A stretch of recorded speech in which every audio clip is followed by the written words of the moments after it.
Again, it feels a bit strange that I'm speaking to a camera.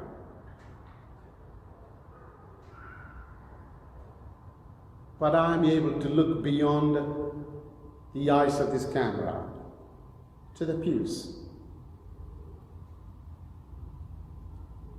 If anyone happens to be walking past and happens to peek through, they might think, this guy is crazy. He's talking by himself. I'm not hallucinating. I can see all of you here, sometimes in your usual places. I can see your faces, your smiles, and feel your presence here at this very moment. These days, more than ever, I wish to share with you not a theological dissertation or some kind of expert opinion on the gospel. And I'm not that good, I know that. But rather, my reflections, stemming from my prayers, my faith struggles, and sometimes even my frustration with my God. Like today's first reading, which is so eerily relevant from the book of Ezekiel.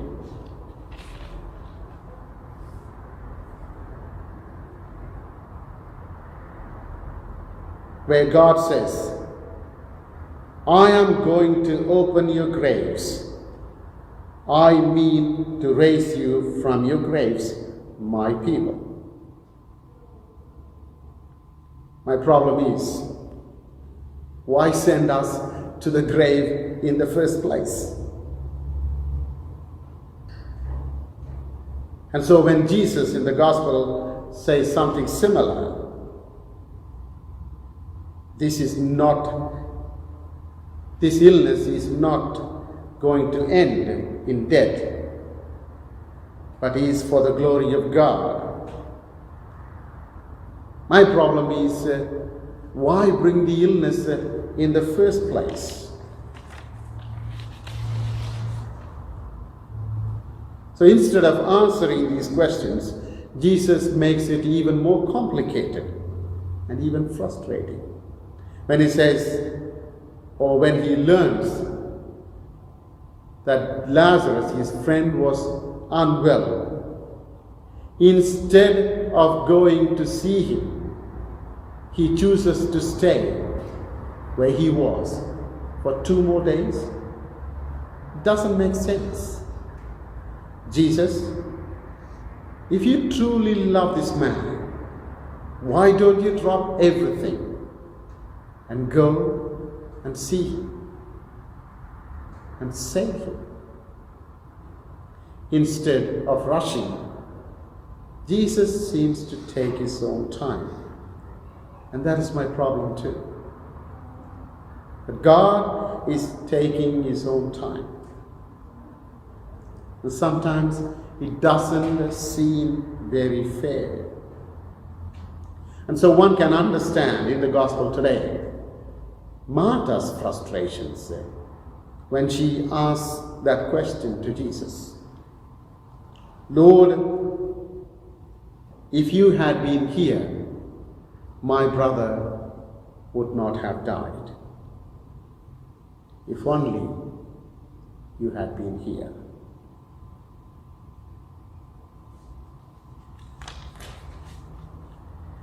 In these days of fear and anxiety and uncertainty and even the fear of death, the gospel today tells us of somebody who has authority over diseases and death.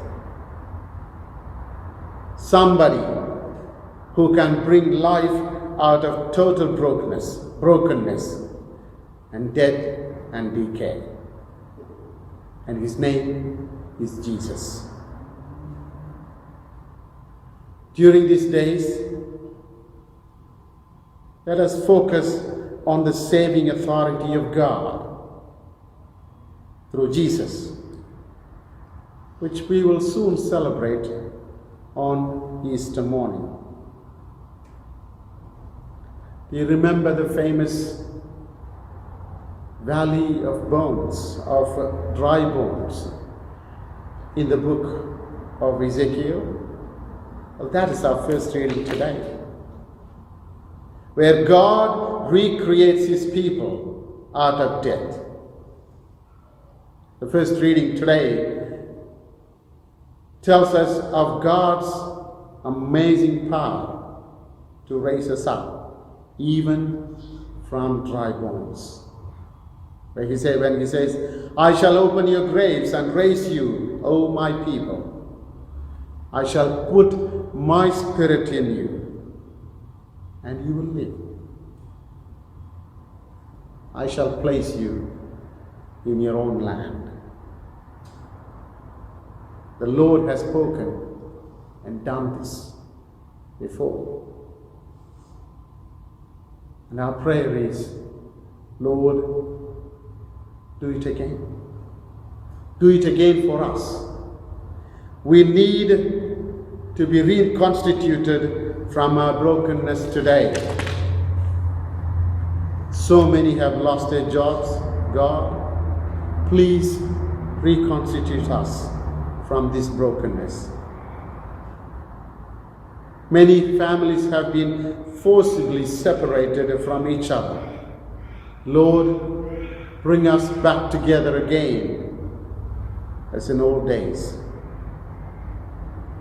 Many in our world and in our nation have been affected by this disease. Lord, come and reconstitute us to health and life, just like you did to Lazarus, just like you did to the dry bones, just like you calmed the sea and took the fear away. Bring us back to life. We need you more than ever. Just like you reassured Martha, reassure us today in our brokenness. Help us and touch us and say, you will come out of this and I'm with you. Please, Lord, don't let us live in this tomb forever. It is dark. It is frustrating. It is very frightful.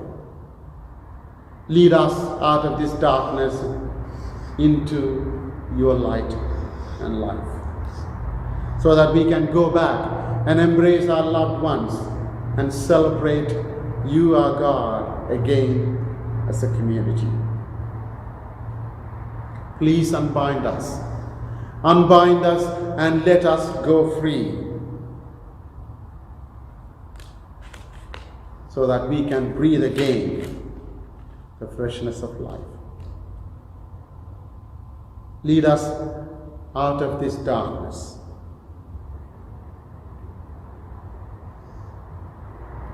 Help us to believe that your Son Jesus is the Lord. He is the Lord of all life. Lord, we need you. So friends, let us place our trust in the Lord again, our total trust. And together, may we carry our crosses, so that we can be led to the resurrection of Jesus, who himself is life and the resurrection. Lord, I believe, and I choose to believe.